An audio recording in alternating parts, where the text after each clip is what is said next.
الحمد لله والصلاة والسلام على رسول الله صلى الله عليه وسلم وعلى آله وصحبه ومن والاه وبعد. مرض الشحناء مرض خطير. ليه؟ لأن لما تيجي تنظر إلى كل الحاجات دي هتلاقي عملك ضعف. يعني يكفي إن ربنا سبحانه وتعالى ما يرفعش عملك بأمر منه، يقول للملائكة أنظروا هذين بأمر من الله. الحاجة التانية بتحضر معاك الشياطين والملائكة بتنفر منك. الحاجة اللي بعد كده إن أعظم ليلة اللي هي ليلة القدر بسبب الشحناء النبي نسيها، ما طلعش يقول إيه هي الليلة دي، لأن النبي عليه الصلاة والسلام كان بيعرف ليلة القدر. يعني كانت ليلة القدر متنقلة في سنة، كانت ليلة 21 زي ما قال الصحابة، والنبي عارف إنها ليلة 21 بس بيقيم ال10 أيام بالرغم إنها عدت، بس بيقيم ال10. مش زينا كده ليلة القدر ليلة 27 يجوا يتسحروا وكل سنة وأنت طيب ما تشوفش خلقته، بعد كده يخش الجامع. طبعا الكلام ده كله مخالف للشرع. تعالى بقى للحاجة اللي بعد كده، صلاتك لا ترفع فوق رأسك. الصلاة بتاعتي تعب نفسك على الفاضي. قال النبي عليه الصلاة والسلام: ثلاثة لا ترفع صلاتهم فوق رؤوسهم شبر. شفت الشبر قد ايه؟ ما ترفعش كبر.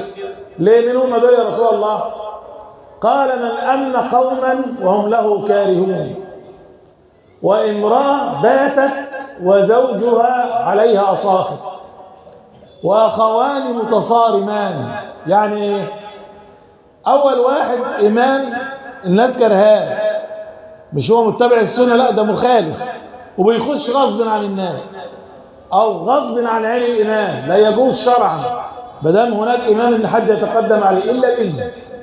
لو دخلت بغير إذنه صلاتك ما ترفعش، دي معلومة.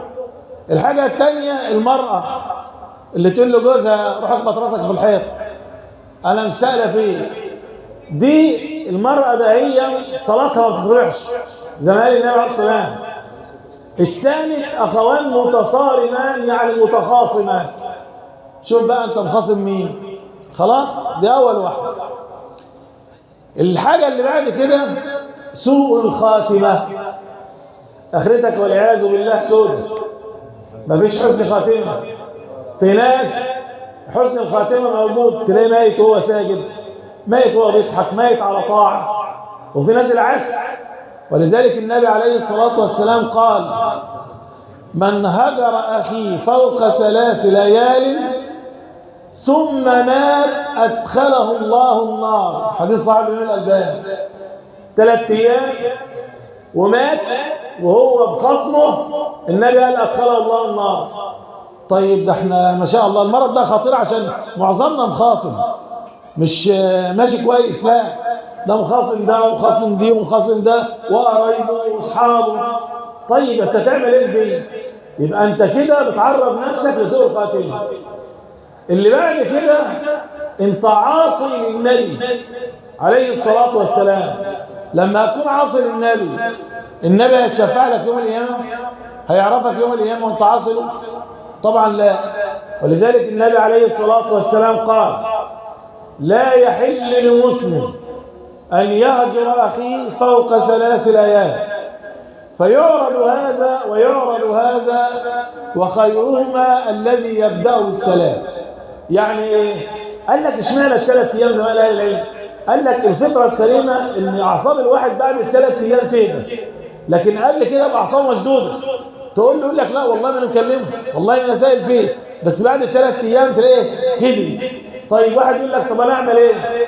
طب أنا بكلمه وما معبرنيش ولا بيسأل فيا وكلام النبي مأثر فيا.